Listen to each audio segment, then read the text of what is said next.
Ljudi moji, kakav kolač i kakav desert, koliko je ovo brzo, koliko je jednostavno od svega nekoliko osnovnih sastojaka koje imate kod kuće, što ćemo i dokazati. Treba će vam samo jedna šerpa, znači samo ćete jednu šerpu isprljati, nema paljenja rerne, ne peče se, znači, nema kore. Ovo je malo drugačiji kolač koji na kraju ipak nećemo seći, ali se on i može seći, tako da samo vi ostanite sa mnom da vam lepo korak po korak pokažem i verujte mi, imat ćete desert iz snova. Kao što ponovo rekoh, ja sam šef Mladen, hvala vam što ste tu i hvala što gledate. Zapratite me i slobodno prokomentarišite na kraju da li vam se ovo dopada, da li vam se ne dopada, da li možda imate vi neki svoj način na koji pravite ovaj kolač. Pišite mi slobodno i odakle ste, i želje, i pohvale, i kritike, sve prihvatam, pa hajmo mi na recept. Treba će vam jedna šerpa i kao što sam ovdje već pokazao, ja koristim ovu žicu za mućenje, fenomenalna je i jednostavno mislim da je ono must have, što bi se reklo u kuhinji. Znači, jedna šerpa bilo bi poželjno malo kvalitetnija da vam se ne lepi.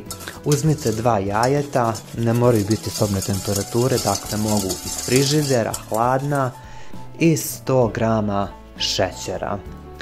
Zatim dodajemo 50 grama kakaa. Kakao bi bilo poželjno da je onaj tamniji, odnosno to je pravi kakao, alkalizovani takozvani kakao, on jeste malo skuplji.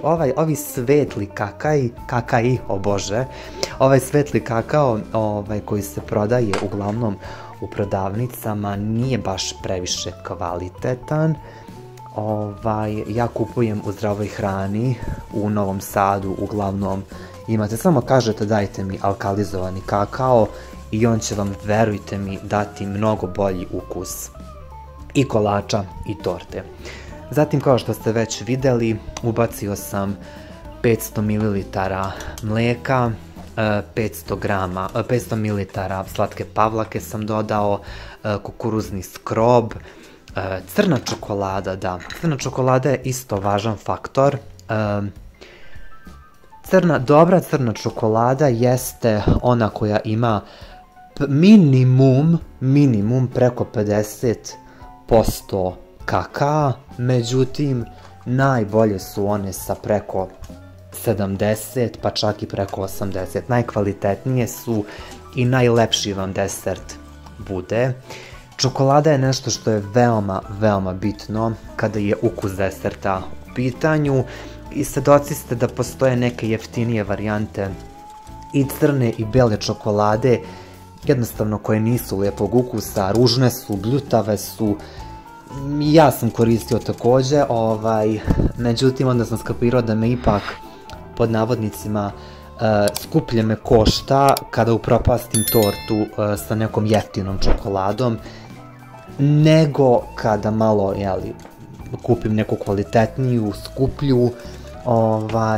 Recimo kod nas su Menaž i Kandit crne čokolade najbolje, po mom mišljenju, i bela čokolada Kandit je fantastična. Zatim, kao što ste vidjeli, ovo se sve kuva i na kraju dodajete 2 kašike ruma kada se zgusne ceo fil.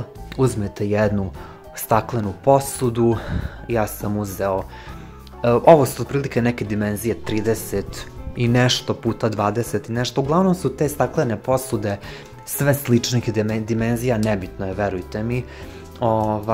Znači, da se vratim na korak prethodno, znači kad ste sve sastojke ubacili na srednjoj temperaturi, kao što sam pokazao, kod mene je 9 najjača, ja sam na nekoj 6 kuvao svo vreme i svo vreme mešajte da vam ne zagori, neki 10-15 minuta budite spremni da ćete izdvojiti dok vam se kolač ne skuva i fil se ne zgusne.